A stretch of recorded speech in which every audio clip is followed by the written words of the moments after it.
સ્થાનિક સ્વરાજ્યની ચૂંટણીને લઈ રાજકીય ગરમાવો તેજ બન્યો છે. નગરપાલિકા, જિલ્લા પંચાયત તેમજ તાલુકા પંચાયતની ચૂંટણી નજીક આવતા જ સમગ્ર જિલ્લામાં રાજકીય માહોલ ગરમાયો છે.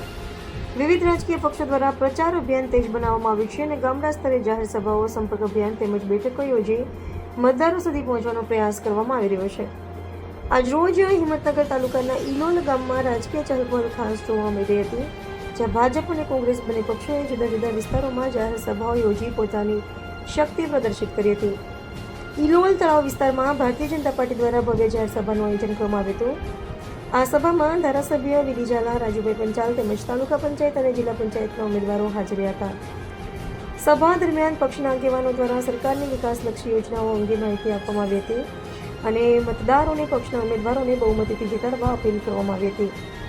ગ્રામજનો મોટી સંખ્યામાં ઉપસ્થિત રહી સભાને સફળ બનાવી હતી. બીજી તરફ ઇલોલ પહાડિયા વિસ્તારમાં કોંગ્રેસ પાર્ટીએ પણ શક્તિ પ્રદર્શન સાથે જાહેર સભાનું આયોજન કર્યું હતું. આ સભામાં પંચાયત અને જિલ્લા પંચાયતના ઉમેદવારો તેમજ સ્થાનિક આગેવાનો ઉપસ્થિત રહ્યા હતા. કોંગ્રેસના આગેવાનો દ્વારા જન સમસ્યાઓ, સ્થાનિક મુદ્દાઓ તેમજ વિકાસના પ્રશ્નોને ધ્યાનમાં રાખી મતદારોને સંબોધિત કરવામાં આવ્યા હતા. ગામના વડીલો અને યુવાનો મોટી સંખ્યામાં હાજર રહ્યા હતા. બંને મુખ્ય પક્ષોની સભાઓને મળેલા જોરદાર પ્રતિસાદને જોતા ઇલોલ ગામમાં ચૂંટણીને લઈને રાજકીય ટક્કર કાંટેની બનવાની સંભાવના વ્યક્ત થઈ રહી છે.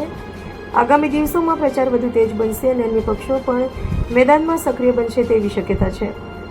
હાલમાં ગામડા સ્તરે મતદારોને પ્રભાવિત કરવા માટે દરેક પક્ષ પોતપોતાની વ્યૂહરચના સાથે કાર્યરત છે, જેને કારણે ચૂંટણી પૂર્વેનો રાજકીય માહોલ દિવસે ને દિવસે વધુ ગરમાતો જોવા મળ્યો છે. આબિર અલી ભૂરા, સાબરકાંઠા.